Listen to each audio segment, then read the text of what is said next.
The knock came just as the last streak of sunlight died against the horizon.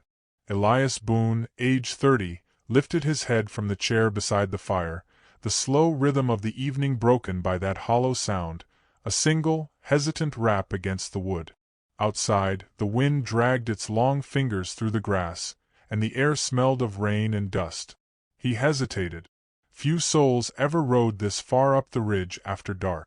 When he finally opened the door, he found her there, Marisol Wren, age 20, her dark hair clinging wet against her face, her small frame wrapped in a shawl that had long since surrendered to the storm. Her eyes, gray as riverstone, carried both a question and a plea.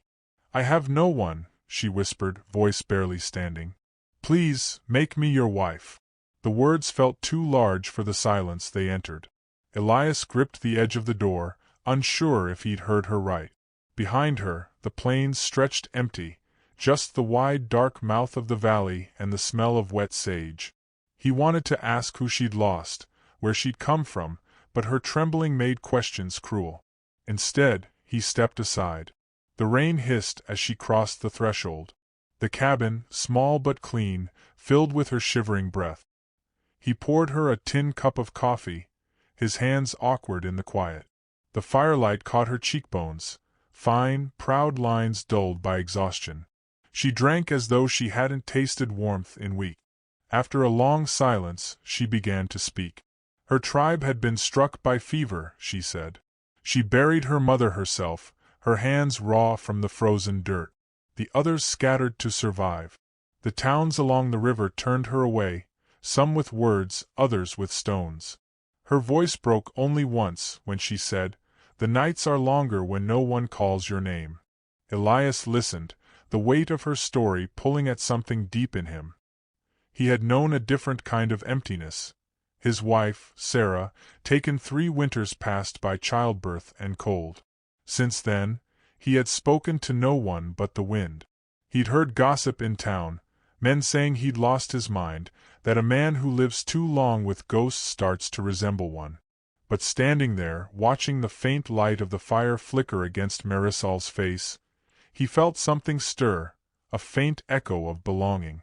"You can stay till morning," he said. The words came slow, as though his heart had to push each one free. "Then we'll see what's what." Marisol nodded, though her shoulders eased with the relief of safety. Outside, thunder rolled like a slow drum. Inside, the flames hissed softly, and the air thickened with unspoken things.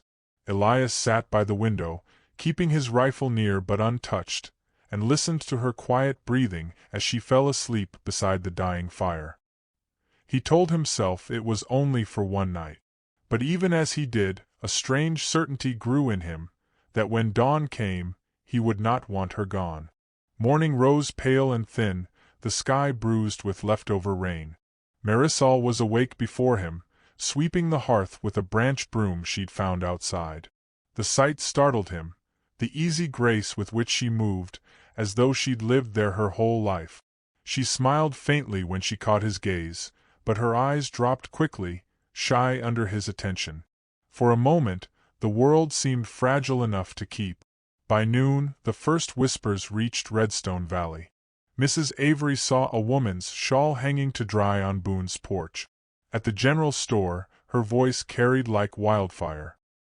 "He's taken up with an Indian girl," she said, her mouth curving as if on a secret too sweet to hold. By evening, the whole town knew. When Elias rode in for flour and nails, the air around him thickened with silence. Men who once nodded at him now found reasons to look away. The storekeeper's smile was thin. On the way out, Sheriff Clay Danner leaned against the hitch rail, his hat tilted low. "You're a good man, Boone," he said. "Helping her's decent. But if you're thinkin' of more than that, you'll find the valley don't forgive easy." Elias looked up, the faintest edge of steel in his tone. "I stopped asking this valley for forgiveness a long time ago."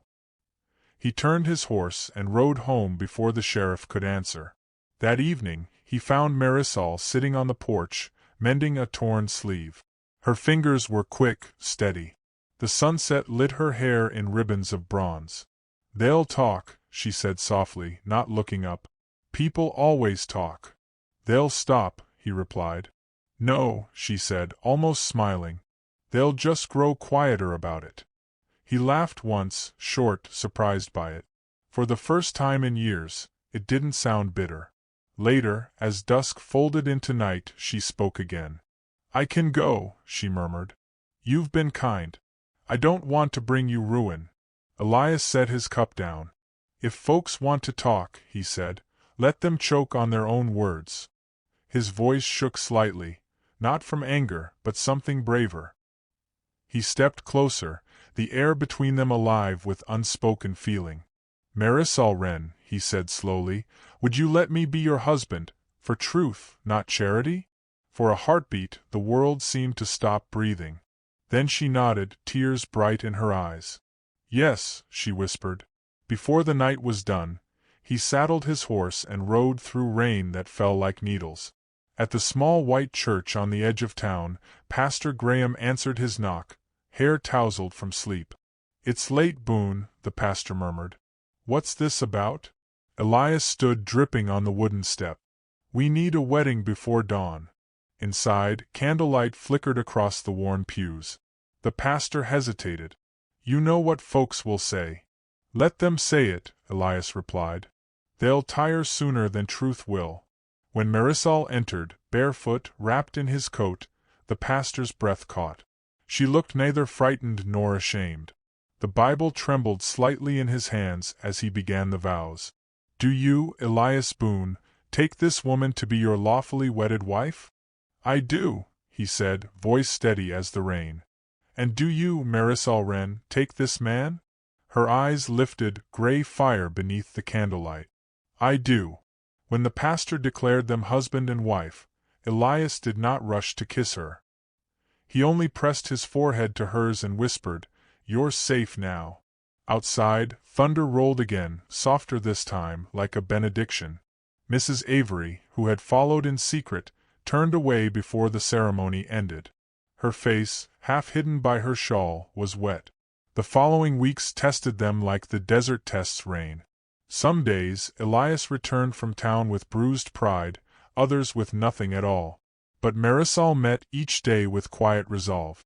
She planted corn behind the cabin, mended his shirts, and learned to ride his gray mare. Her laughter returned slowly, a fragile bird rediscovering flight. At the general store, a rancher spat near Elias's boots. Didn't think you'd stoop that low, Boone. The room went silent. Elias turned, his eyes cold. You got something else to say it to me, not her. The rancher smirked, threw another insult, and the next sound was the crack of knuckles and shattering glass. When the fight ended, Elias's lip bled, but the other man stayed down. That night, Sheriff Danner came knocking. Elias opened the door, expecting accusation. Instead, the sheriff looked at him a long moment, then nodded once. You done right by her. Folks are startin' to see it. He adjusted his hat, awkward with sincerity. Takes time to teach people what decency looks like. The seasons turned. The valley softened its tone. Marisol sold beadwork in town. Mrs. Avery became her first customer, pretending it was only fair business, though her eyes lingered with quiet guilt. In the evenings, Elias and Marisol sat by the fire, their hands brushing over shared silence. Love had taken root not in passion's blaze, but in the steady warmth of two people unafraid to stay. When spring came, Redstone Valley bloomed like a second chance. The church bells rang again, not for rumor this time, but for baptism. Marisol stood at the cabin door, their newborn son in her arms, his tiny hand gripping her finger. The townsfolk gathered hesitantly, Mrs. Avery with a quilt stitched from scraps, the sheriff with a carved wooden rattle, even the pastor who had once hesitated now smiling as he raised the child's name to heaven. Peace, Marisol said softly. His name is Peace Boone. Elias looked out at the hills where once no one came. Now neighbors rode up the trail bringing bread, laughter, and shy apologies. It wasn't that the valley had changed overnight. It was that love had stayed long enough to make it impossible not to. Years later, when the boy had grown tall and Marisol's hair had silver threads of its own, Elias often sat on the porch at dusk, the same hour she first appeared at his door. The air carried that same old wind through the grass, and sometimes he swore he could still hear the echo of her voice from that first night. "I have no one," she had said then. But she had him now, and a world that had learned her worth. He would lean back, watching the sun die slow over the valley, and speak softly to the wind as though to an unseen friend. "If love finds you at your loneliest door," he'd say, "don't turn it away for pride's sake. The world will scorn you for a while, but love will teach them all." The breeze moved through the tall grass like quiet applause.